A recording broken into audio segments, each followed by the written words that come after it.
This is a white rhinoceros. A fully grown male can weigh as much as 5 tons. The larger of its horns can grow to 5 feet long, its hide is up to 2 inches thick, and when it gets angry, it does this.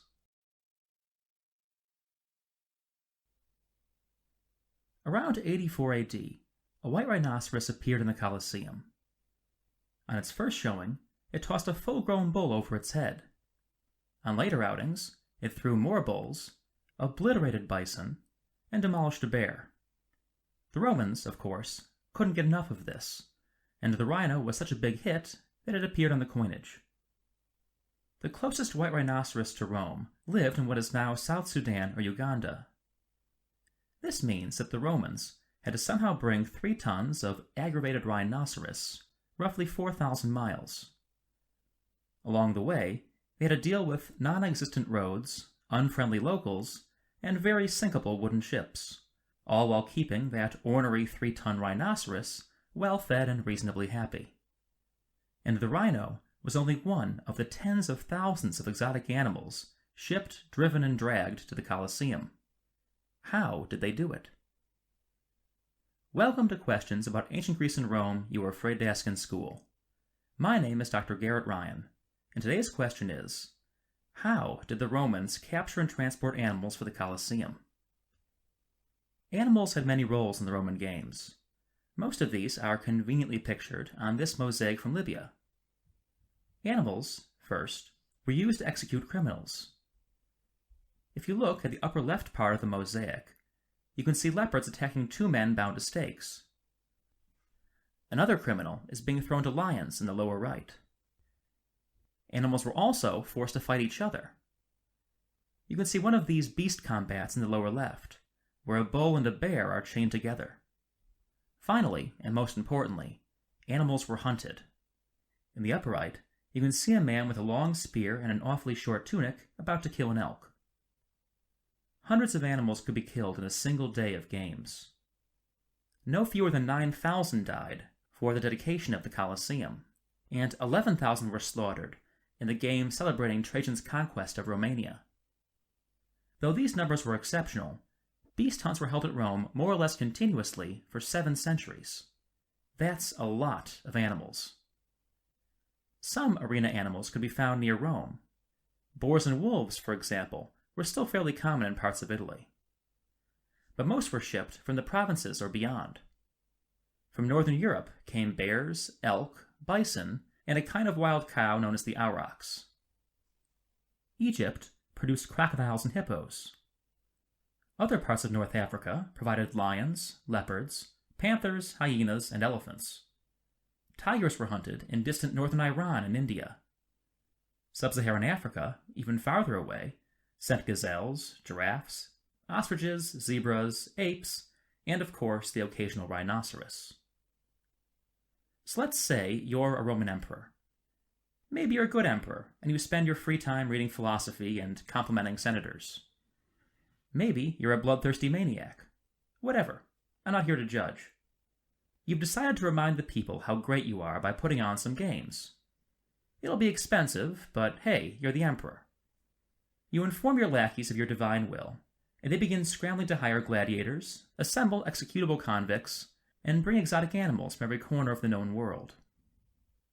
Many of these animals will be captured by Roman soldiers. Some soldiers, in fact, are semi-professional hunters. An inscription mentions one Rambo-like centurion who managed to capture 50 bears in 6 months. The majority of the animals that will appear in your games, however, will be collected by teams of local hunters hired by provincial governors. Whether hunted by soldiers or locals, most of these animals will be chased into long nets, as shown in this mosaic from Algeria. But if you're in the market for lions and leopards, and really, who isn't, your hunters will probably make extensive use of pit traps. These are basically deep holes surrounded by a low fence. A pillar is left in the pit's center, and something cute and fluffy is tethered to the pillar's top. If the target is a lion, baby goats or lambs are the best bait. Leopards prefer puppies. When a lion or leopard leaps the fence to devour this adorable morsel, it falls into the pit. Your hunters might also try to catch leopards by dumping wine into their watering holes and waiting for them to get drunk. This method, however, is considered less than reliable. If, like any emperor worth his salt, you want tigers for your games, you'll have to deal with merchants who work beyond the imperial frontiers. These men tell strange stories about tiger hunting. Tigers, they claim, are always captured as cubs. Hunters find them in their mother's dens and gallop off, knowing that a tigress can outrun any horse. They save themselves, however, with a trick. As soon as the enraged mother tigress catches up, they drop one of her cubs. The tigress instinctively stops to rescue it and return it to the den. Then she resumes the chase. But when she again gets close enough to pounce, the hunter drops another cub. She returns this one to the lair, and by the time she returns, the hunter is safely out of reach with the remaining cub or cubs.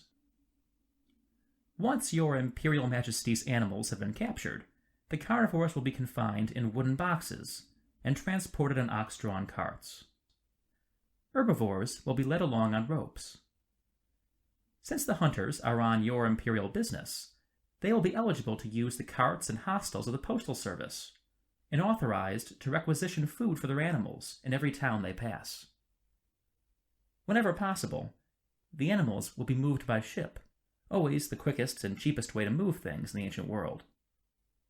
If the winds are favorable, the voyage might be quite short. A ship could reach the port of Rome from parts of North Africa in only 2 or 3 days, and from Egypt in less than 2 weeks. Bad weather, however, can cause delays of weeks or even months. Once your animals finally arrive in Rome, most of the herbivores will be sent to the imperial estates outside the city, where they will graze until needed. The carnivores, however, will be sent to the city and confined in vivaria, primitive zoos with high stone walls and long rows of wooden pens and cages. Only the most photogenic animals will be shown to the public. In the reign of the late lamented Augustus, for example, a reservoir was built to display Nile crocodiles. The Egyptian handlers put on a gator farm-style show for onlookers, netting the crocs and flipping them onto a specially designed basking platform. The night before they are scheduled to appear in the arena, the animals will be guided and carted to the Colosseum. The largest animals will be penned nearby, but everything smaller than a bull will be herded into the tunnels beneath the Colosseum, where up to 600 men manage a bustling underworld of cage and lifts. The following day, when their time comes, these animals will be hoisted up to the arena in one of 28 slave-powered elevators. And there they will die, ideally in a way that reminds the Roman people of your greatness, the extent of your empire, and Rome's authority over the natural world. There will be great rejoicing, and then much barbecuing of arena meat. The process of hunting animals and bringing them to Rome changed little over the centuries, but the animals themselves became harder and harder to find. By the early 6th century, when the last beast hunts were held in the Colosseum, the lions of Greece, the leopards of Turkey, the tigers of Iran, the hippos of Egypt, the North African forest elephant, and, we can only assume, the unicorn, had all been hunted to or near extinction. Not all victims of Roman imperialism were human. Well, that about wraps up our thrilling first episode. For more information, check out the page in this question at toldinstone.com. If you haven't already, I encourage you to subscribe so you don't miss our next episode, which surveys ancient drinking games in loving detail.